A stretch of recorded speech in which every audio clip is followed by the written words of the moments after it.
Hello and hi, and I wanted to record this short message here on Monday.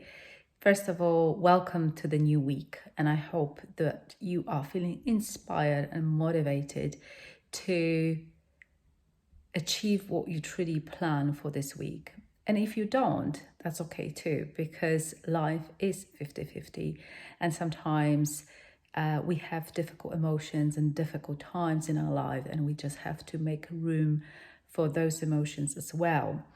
I'm all about against toxic positivity. I'm about acknowledging how we feel and also acknowledging difficult emotions, frustration, anger. I have done a lot of work on myself over the last few years. So although I do have those feelings, I make sure that I don't dwell in them for too long. I acknowledge them and let them go, or find the outlet for them. It could be an exercise, it could be talk with someone, it could be walk in the park, whatever feels good for me in that moment. I must say that over the last 3 months, I feel like I've been living a different life because of my dad. And I have just recorded the podcast. The Awaken Life Project is the podcast where I talk about different life events. And here I'm sharing the experience of caring for an elderly parent. For some of us, it is reality and maybe reality in the future.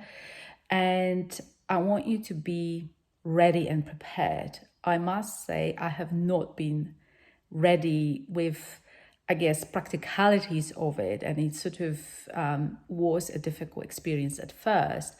But in terms of my mindset, I'm so glad I have done a lot of self-coaching to ensure that I'm not going insane with everything I had to sort out along keeping my life in balance, my career, my business as well, which definitely has not been the easiest, but it can be done. I got the question on social media when I was posting about stress and our beliefs. And somebody asked me about how to put aside or separate ourselves from what is going on outside of our control, but those things that are limiting us, because there is a lot of things that limit us, or we can at least perceive it like that. And what are the tools and techniques, the person asks. So I just wanted to talk briefly on that because I'm going to record podcast. First of all, it's all about the thoughts. And one of the things I have been using in my coaching as well is the model when I basically put on paper what I actually think and what is actually a reality, and how those feelings how the thoughts make me feel, and what kind of actions I'm taking because of those feelings.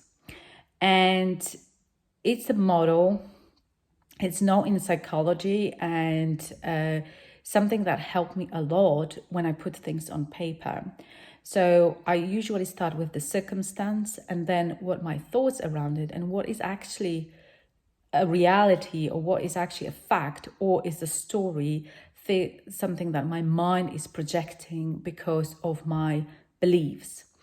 And it just basically takes a little bit of time. It's not the work which you will be able to do overnight all the time.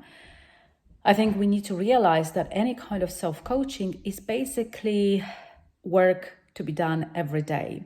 And one of them, it could be using the model.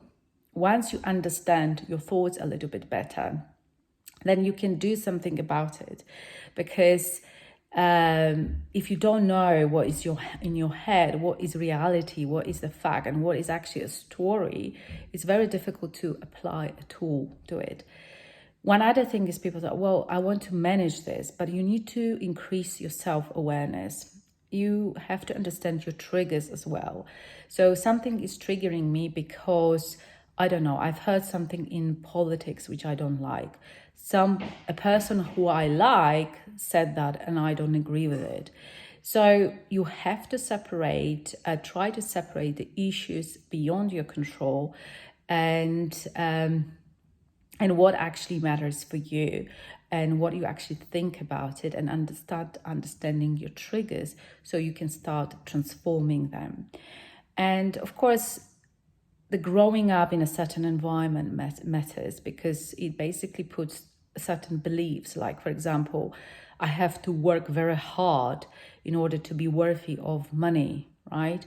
I have to be a good wife all the time in order to deserve the husband and the life and good children, right? If I'm not a good wife and not a good mom, and probably I just don't deserve that. So there's a lot of beliefs, oh, as a mother and as a wife, I have to, clean the whole house. I have to be on top of everything all the time. I'm not allowed to scream, to be angry, and I have to be a perfect example of the perfect wife and husband, a perfect wife and mom or husband. Well, for husbands, it probably applies as well. So, and it's just not true. We tied our worth to something we cannot control, or we think that we shouldn't be feeling what we're feeling. It's not allowed, because that's our belief, and that belief was passed on from past generation to this generation, and we just keep living it. But the thing is, before actually choosing any tools and techniques, the most important thing is to increase the self-awareness. And one of the way you can do it is through the model. Understand the circumstance, understand your thoughts around it, and what kind of feelings and actions you create out of it. And then how you can change it, right? What is actually reality and what is something that you, let's say, imagine, or your brain is imagining, just having the story to keep you safe. The primary intention of your brain is to keep you safe. That's why most of our thoughts are actually negative, and not many of our thoughts are in the positive, because our primary function of our brain is to keep ourselves safe. So we're going to quite often think in negative terms, but not necessarily the whole experience may not be that negative. So this is me talking about that in terms of tools and techniques, how you can separate yourself. It's through the increasing of self-awareness, and then doing the model on the paper for every thought in your mind, which basically is a persistent thought, like you keep thinking it quite often. But not only, if something triggers you, somebody said something and you are not agreeing with it, like you can even do a model on the economic situation, like my bill's gonna increase, and I don't know what to do about it, and how I can keep my family still warm this winter. Whatever, you can do a model on that. You can do a model on your finances right now. You can do a model on your work. You just really truly can do a lot of the work for yourself. So take care and have a good